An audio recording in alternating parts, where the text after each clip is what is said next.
ఆనాడు ఉద్యమంలో ఉవ్వెత్తున పాల్గొన్న తెలంగాణ యువత ప్రభుత్వాల నిర్లక్ష్యం వల్ల ఈనాడు డ్రగ్స్ మహమ్మారి వైపు గంజాయి వైపు మళ్ళీ ఈరోజు తెలంగాణ సమాజాన్ని నిర్వీర్యం చేసే కుట్ర జరుగుతుంది. అందుకే తెలంగాణలో డ్రగ్స్ అన్న మాట వినిపించడానికి వీలు లేదని మేము సంకల్పించాం. డ్రగ్స్ గంజాయి విషయంలో ప్రభుత్వం అత్యంత కఠినంగా వ్యవహరిస్తుంది. టీ-న్యాప్కి పూర్తి సహకారం స్వేచ్ఛను ఇస్తున్నాం, అవసరమైన నిధులు ఇస్తున్నాం. డ్రగ్స్ విషయంలో ఎంతటి వారు ఉన్నా వదిలే సమస్య లేదు. ఈ విషయంలో వ్యక్తిగతంగా నేను చాలా పట్టుదలతో ఉన్నాను.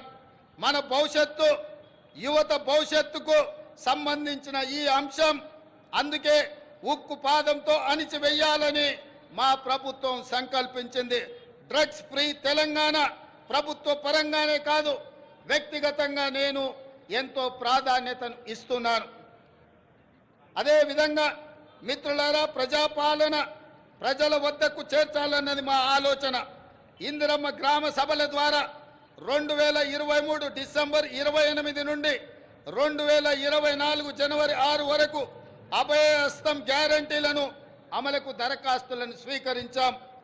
మహాలక్ష్మి, ఇందిరమ్మ ఇండ్లు, గృహజ్యోతి, చేయుత, రైతు భరోసా పథకాల కోసం 1,28,00,000 మంది దరఖాస్తులు పెట్టుకోవడం జరిగింది.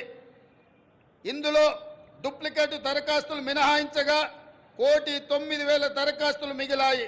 ఈ దరఖాస్తులను కంప్యూటరీకరించి ఈ సమస్యలన్నిటిని కూడా పరిష్కరించి తెలంగాణ రాష్ట్రంలో పేద ప్రజలందరికీ సంక్షేమ పథకాలను అందుబాటులోకి తీసుకురావాలని నా మంత్రివర్గం ఉక్కు సంకల్పంతో ఈరోజు పనిచేస్తుంది. అదేవిధంగా మిత్రులారా, అధికారంలో వచ్చిన 48 గంటల్లోనే 2 గ్యారంటీల అమలుకు శ్రీకారం చుట్టాం.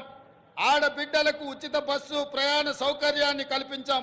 పైసా ఖర్చు లేకుండా రాష్ట్రంలో ఎక్కడికైనా ఉచితంగా వెళ్లే అవకాశం మహిళలకు, మా సోదరి మనులకు ఈ పథకం ఉపయోగపడుతుంది. ఈనాడు కోట్లాది మంది ఆడబిడ్డలు అమ్మగారింటికైనా అత్తగారింటికైనా భద్రాచలం గుడికైనా సమ్మక్క సారలమ్మ సందర్శనానికైనా కోట్లాది మంది మహిళలు వినియోగించుకుంటున్నారు అనంటే మా ప్రభుత్వానికి ఎంతో సంతృప్తినిచ్చింది ఈ ఉచిత బస్సు ప్రయాణ సౌకర్యం. అదేవిధంగా బస్సులు సరిపోవడం లేదు, వాళ్ళకు సమస్య అవుతున్నదంటే అదనంగా బస్సులను ఏర్పాటు చేయడమే కాదు, అదనంగా బస్సులను కూడా మా ప్రభుత్వం కొనుగోలు చేసి మా ప్రాధాన్యత మహిళల పట్ల అత్యధికంగా ఉంటుంది అని చెప్పి ఆ తల్లులకే ఈ ఉచిత బస్సు ప్రయాణాన్ని మేము అంకితం చేయడం జరిగింది.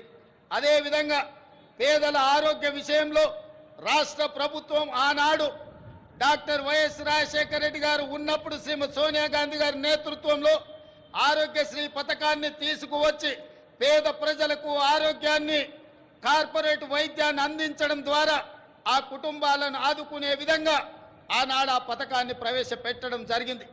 కొన్ని ప్రత్యేకమైన పరిస్థితుల వల్ల ఆ పథకం నిర్వీర్యమైనా మళ్ళీ ప్రజాపాలన ప్రారంభించిన ఎంబడే మా ప్రభుత్వం, మా మంత్రివర్గం 5 లక్షల రాజీవ్ ఆరోగ్యశ్రీ పథకాన్ని పేదలకు ఉచిత వైద్యాన్ని అందించడానికి 10 లక్షల రూపాయలకు పెంచి డిసెంబర్ 9 నుంచి అమలు చేసి పేదల ఆరోగ్యాన్ని కాపాడే విధంగా ఈనాడు మా ప్రభుత్వం ముందుకెళ్తుంది.